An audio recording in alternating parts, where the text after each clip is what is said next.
Hi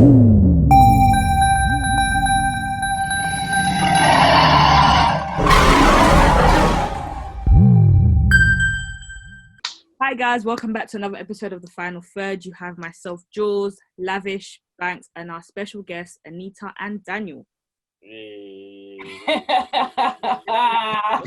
Just a reminder to follow us on our socials. So that's The Final Third, 3RD_ on Twitter and Instagram. And also subscribe to our YouTube channel, The Final Third. And just a reminder, we are also now hosting on Niger FM every Saturday from 12 to 2 p.m. Every Saturday from 12 to 2 p.m. So we're just going to start off quickly with coming off the back of the Arsenal-Leicester match. This is the hard one to take because Leicester beating us 1-0 out of nothing. They haven't beat us in that home in God knows how many years, like 40-something years. I don't know what the count is, but yeah, so Jamie Vardy comes on, shock, and scores. Lavish, I'm just going to hand it over to you. Like, what's your take on the match? Generational Arteta lets this happen. Woo. Hello, I said Sorry. It slipped out. Say. That's what we're not going to do. I've just never, as an Arsenal fan, I can't remember us being so parched going forward. Throughout the years as an Arsenal fan, we've always had Arsenal are good, but they can't defend. Arsenal are good, but they leak goals. Their midfield's flimsy. They're not strong. But going forward, at least we'd have a couple chances. And the game, we've had a back-to-back game after game after game of boring game. The Fulham game doesn't count because it's Fulham. But everything since then, it's not even for everything since then been very, very flat. The West Ham match, we scraped it. We lost against Liverpool, lost against City. Now we're losing against Leicester. I don't know, man. Going forward is and you're seeing Ozil tweeting because he knows. And you know what's Sweet away. What's very funny about football is when you're playing a young age and that, you know who's dead and who's not within the team. So when the manager is starting people who's better than you, you're thinking, nah. So what Ozil's doing now, he's seeing the team and the people in the attacking positions and he's thinking, I'm better than all of these, man. So how you're not playing me? Jules, I don't know. I lost that match. I slept off, woke up. I missed nothing. I literally missed nothing. As well, this whole £15 thing's all very long. Like it was a dark Sunday. I hope you didn't pay. Dark. Did you actually pay it? No. Okay. Woo! Everyone's like, wait, what? No, but yeah. I don't know how this is going to be a topsy-turvy season for Arsenal again. We had a glimmer of hope when everyone was shit in the bed and we had 9 points. But hey, everything has to come home eventually. When I told you, Lacazette ain't playing well. You told me, no, he scored in the first couple of games. It's all right. When I see you lot can't attack. You lot got no way of attacking if it's not through Saka. You lot got nothing about you. And Arteta, sometimes you can see he's a disciple of Pep because sometimes he just confuses things unnecessarily. I'm seeing Aubameyang out on the right doing right winger duties, and I'm thinking, bro, what's actually going on here? I'm seeing who did I see through the middle this time? It was Lacazette, and then I'm seeing Saka out wide. It's just like I'm seeing Xhaka left back, which eventually caused the goal to happen. It's just like, bro, like I'm sure you don't need to confuse it. I'm sure you're doing more than you need to right now. I get that you want to make them solid and whatnot, but you're actually forcing it right now. Like, it's feeling a bit bad. Like he's kind of ruining the feel good feeling that he had amongst Arsenal fans when he first came in. Like, wait. Don't ruin nothing. Hold on, wait. Listen. He's not ruining nothing. Yeah. I can let you have it when he overcomplicates things, and like we said on the radio show, I can't lie. I've seen a couple Arsenal fans. They're like, what's going on, big man? Yeah, you gonna play a Aubameyang? They're anomalies. Yeah, we're not gonna start. Sure. We're not gonna start. There's quite a few anomalies. Yes. It's quite like there's a lot still. It's a bit more than a few. Some might call it a trend. Some might call it a trend. Arteta out, Emery in. Nah. I think Emery's top 4 in the La Liga, you know. I think we might need to I think we might need to revisit this soon. Julie, How do you exit people out of this? we need some order here, Julie. What are they doing? What is this? What is this? How did we get here? How? Hey, I all I'm agree saying is, I agreed with you on the initial point of And you just went and shit the bed. Anyways, moving on from that, we're gonna go into Chelsea and United. It was a crap 0-0 draw. So did Frank show United too much respect by going 3 at the back? Anita, I'm gonna throw this to you. I don't think Frank showed United too much respect. Like, there's not really that much respect to give to them in that aspect. No offense. It's not like they're like Barcelona or like in Real Madrid or something. You know, there's not that much. you see what we did at the park before? Sorry, Kwan. I believe she said Anita. No, I'm just asking. Like, you see what we did? Yeah. No, never mind. My bad. Ask later on, yeah. Sorry, my bad. Nah, but genuinely speaking though, I think he just played it really safe, and I had a feeling it was gonna happen. I wasn't really too happy with going to Old Trafford to try and play for a draw, but it worked. 0-0, we didn't concede, which is very rare for Chelsea in this day and age, especially under Lampard. So I can't even be too mad at it. What he did, it worked. It wasn't anything about showing too much respect, but big up him for getting the point. So were both teams too scared, as what Ever said, as he suggested on Sky Sports, and Banks? Lampard and Ole are both as pathetic as each other. When I looked at that match, they're actually just both as pathetic as each other. Like, how are you both scared? You're both scared to do anything. Like, how are you both like the team sheet you start off with? Ole Gunnar Solskjaer, are you crazy? Like, Daniel James in 2020. You get it, Daniel. You get it. Daniel James in 2020. Like, what don't we know about him that you need to keep on playing him, say he'll bring something to the table? What don't you get? What don't you get about the fact that if you play McTominay and Fred in a game where you have most of the possession, it's not going to end up well? Because we've seen this already. Like, we get it. Like, they're not going to create anything. McTominay cannot make a pass to save his own life. Like, if his life was on the line and I told him, make an 18-yard pass, I think he might die. I think like one pass, put everything on the line. You need to make this pass or you will not continue to live. He might not make it, and that worries me the most about him because he scares me. That I don't get how you become a professional midfielder, a professional midfielder, and you cannot make those sort of passes. You're just so scared from both of them. Like Lampard, I get what Anita says about he didn't want to concede, but even then, like, again, it was a bit of a perfect performance from, especially when you've got Havertz, Pulisic, and Werner 200 M at the same time. That's 200 M worth of talent, and you're saying the only way you can not concede and still not, and that the only way you not concede if you put everyone behind the ball. That's a bit pathetic from Lampard. So Daniel, what was your take on the match as a whole?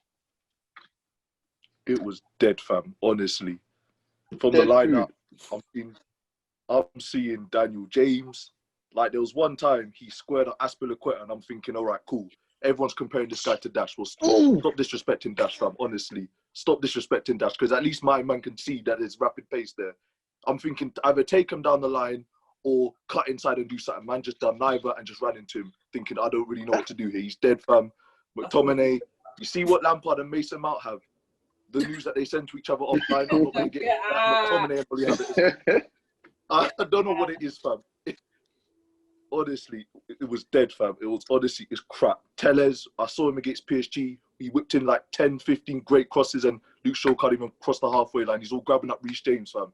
Dead left back, fam. Honestly, I'm tired. The lineup from the start of the game, I thought, what are you doing, fam? You're the home team. Our bench is stronger than the whole starting 11. Every single one of our subs, I could look at and be like, yeah, they improve our starting 11. What the hell? Dead. Rubbish. And you saw it when they came on as well. You brought on Cavani, you brought on Greenwood. Yeah. We're not even going to get into Van der Beek because what's going on with him in the shambles. But once he brought I genuinely think free him up. Is just clueless, bro. Like, he's very clueless. Going into the transfer talk, and yeah, we're gonna pinpoint you here. So Chelsea have signed Thiago, Mendy, Werner, Ziyech, Havertz. So for you, what is Chelsea's best 11? Oh yeah, Like, this is good. Yeah. even though there might not be a best 11, but Chelsea for you, fan. the team, what is your best 11? Do you think? I think our best 11 rests on our back four, mostly, well, back five with the goalkeeper involved. I genuinely think people are looking too deeply into Havertz and Werner and Ziyech because we spend a lot of money on them, but everyone needs to mind their business because the problem that we had. Wow. I'm being dead ass. Like, everyone needs to mind their business That's about not what fair. we're doing. That's not fair. No. That's The not only fair. Chelsea side is when no one can That's talk about not it. fair. That's Fair because our I'm not main happy with that, issue- bruv. No. let me Hear me out. Our main issue last season was the defense and the goals that were leaking. It wasn't the goals we were putting in. Wait, hold on. I'm doing something quick. Sorry. It wasn't the goals that we weren't scoring. That wasn't entirely the whole problem. We were the third highest goal scoring team in the Premier League last season, but our defense and our goalkeeper were leaking in goals like they were drinking water. Like, it was disgusting. And the least money we've spent on Mendy and Thiago Silva, they have proven to be the assets that we need. And Chilwell, let me not even forget Chilwell. They've proven to be the assets that we needed the most in the starting 11. So when it comes to the starting 11, if the back four is right, I don't see us losing. But the problem is up front, where the front three, front four, they're not really gelling at the moment. And it's expected. But at the same time, I blame Lampard for that because I just don't think Lampard is utilising them in the best way. I'm not saying it's an excuse that Lampard, he's a young manager, but he is a young manager and his naivety is showing. Because I'm not being funny. We look at Werner and Havertz for Germany. They ain't got no problems in Germany. They ain't got no issues scoring. But we watched them yesterday on Saturday, and it's just like, where's that magic that they have in Germany? I agree with one of the things you said in terms of your bet. Like, Mendy looks, in the few games we've seen him, he looks good, and I want him to prosper. But even what he said about black keepers, that's true. Chilwell, we know what Chilwell's gonna give you. He's just like, he's quite, what's not even as sustainable, reliable is the word, yeah. But I don't think it's fair to say that we're putting too much focus on Havertz because if we all I'm just asking is for consistency. Even throughout I just want consistency. Because when everyone has a big signing or like a big money signing, they get put under the lights. Us for Pepe for Arsenal, Maguire for these man, and now Havertz for you lot. So, and it's by other fan bases. Do you understand? So why? I understand you saying focusing on him is bad mind, and it's like we're putting too much focus on. It's got to happen. It's got to happen. It's got. You got to think. Focus on the 200 million we've spent. The 200 million isn't just Havertz. The 200 million is Havertz, Werner, Thiago, it's Chilwell as well. Like that's including the 200 million. Havertz was 80 something million. Werner was like what? I think I'm putting 30 something million. So. When you say the 200 million, you can't really focus on Havertz and put 200 million next to Havertz's name. That's too much pressure. Well, we've got the right to ask why 130 million of that 200 million is stinking up the joints, 5 matches out of 6. We've got the right to ask that question because they've stunk so far. Like, I remember one chance when I had to run out, I think it was Lindelof in the second half last match. Yeah. And he didn't have a clue. He didn't have a clue. So maybe Lampard needs to put Werner in positions where he doesn't have to do that as much and just put him through on goal. That maybe he needs more of that. This Werner on the left wing's a bit odd to me, I'll be real. You know what? It's just mad, because what Lampard tried against Man United is something I never want to see again. Lampard was interchanging the three up front. So 1 minute is Werner up front, next minute is Werner drifting from the left, then Havertz is up front. I saw Pulisic up front a couple times as well. Like they're proper. It's just vibes out there, man. It's just vibes. I don't want to do that. Do what you like.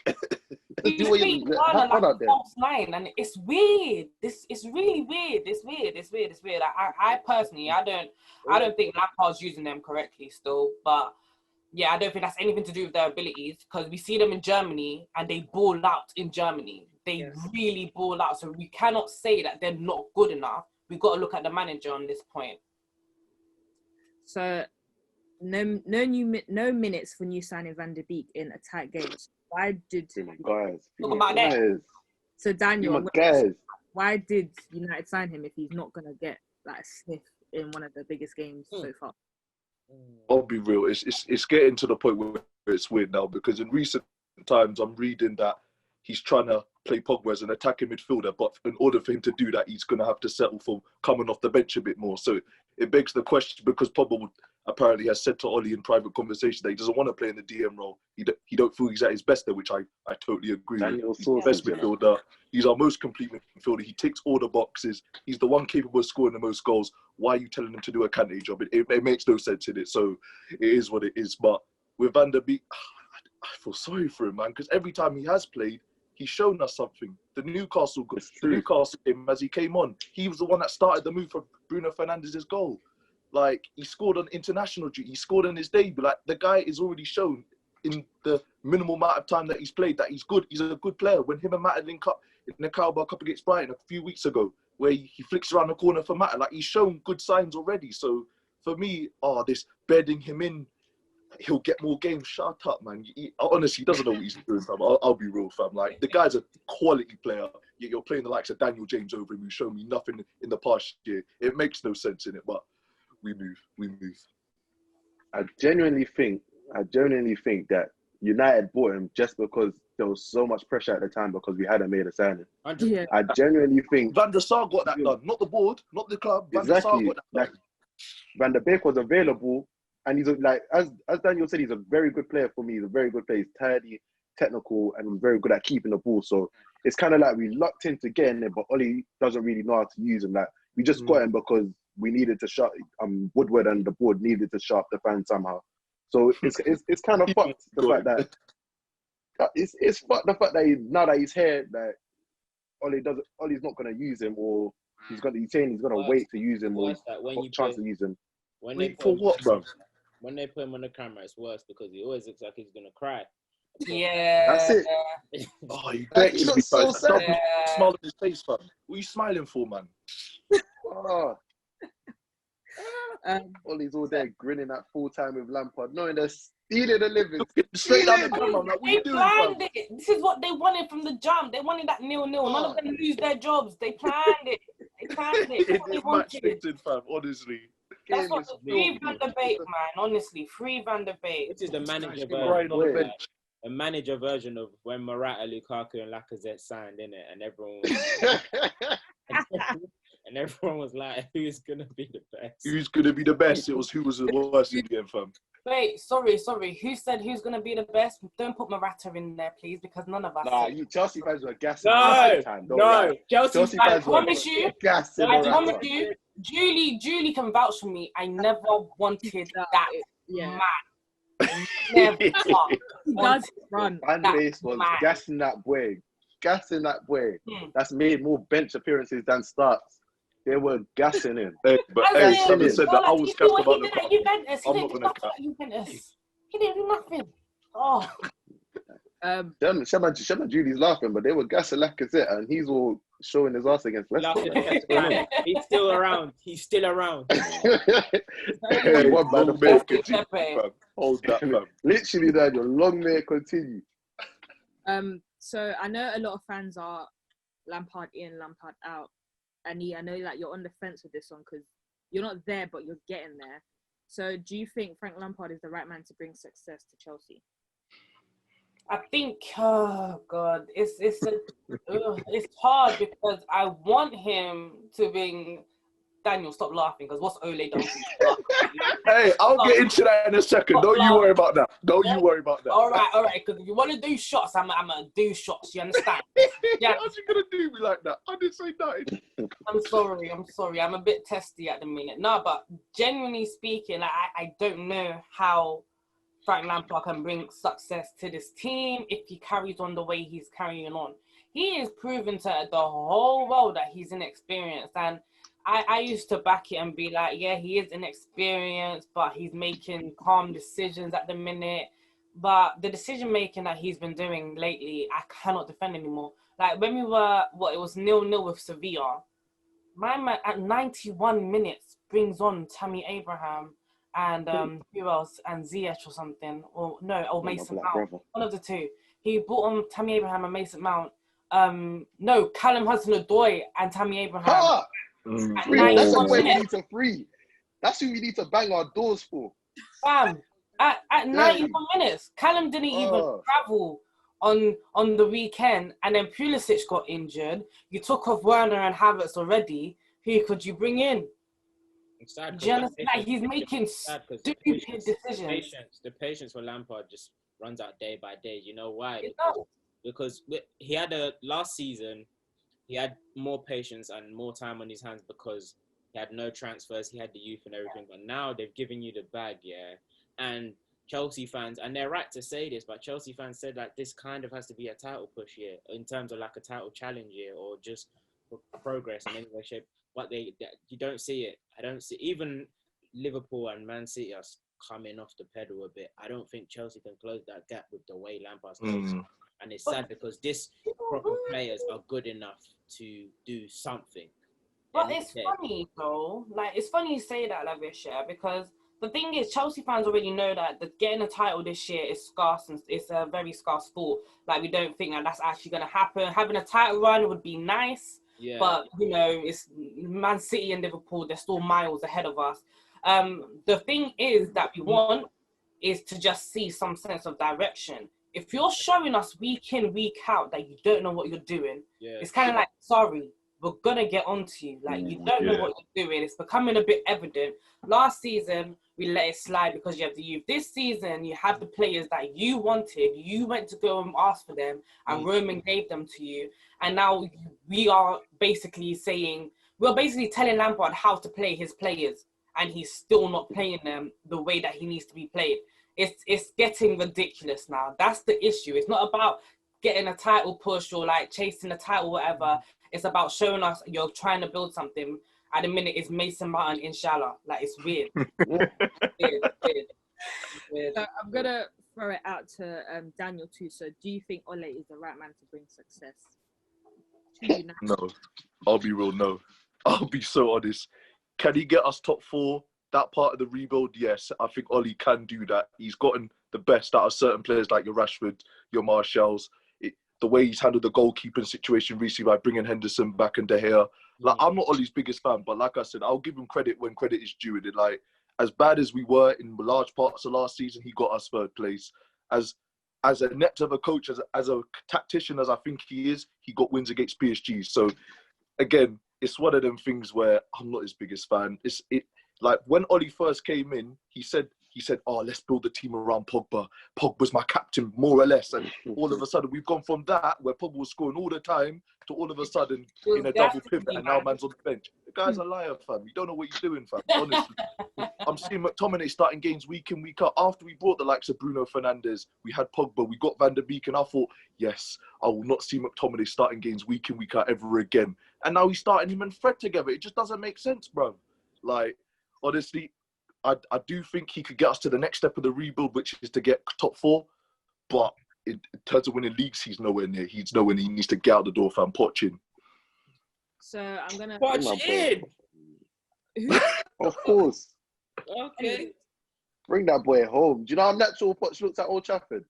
Every time he goes there, he's running the line. It's like a catwalk thing. Like, every time he's on the touchline, it's like, it's home for him. It's home. If you're not careful, Chelsea will get there first. If you're not careful, you know that I'm backing him.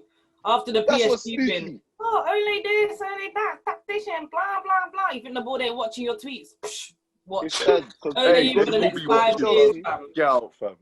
5 years. I'm going to have to pretend like he's shit. And I don't have to do that. Yeah. This guy's been riding for Poch early Tottenham. It'll be a sad day. It'll be a sad day if I have to run an agenda on Poch. It'll be a sad day. Hacked the in Poch. I get attacked by the top red. Shut up, man. Poch is better than we all. All right. Quickly, just YouTube's predictions. Daniel and Anita, who do you think is going to win the Premier League, your top 4 and your relegation? Wait.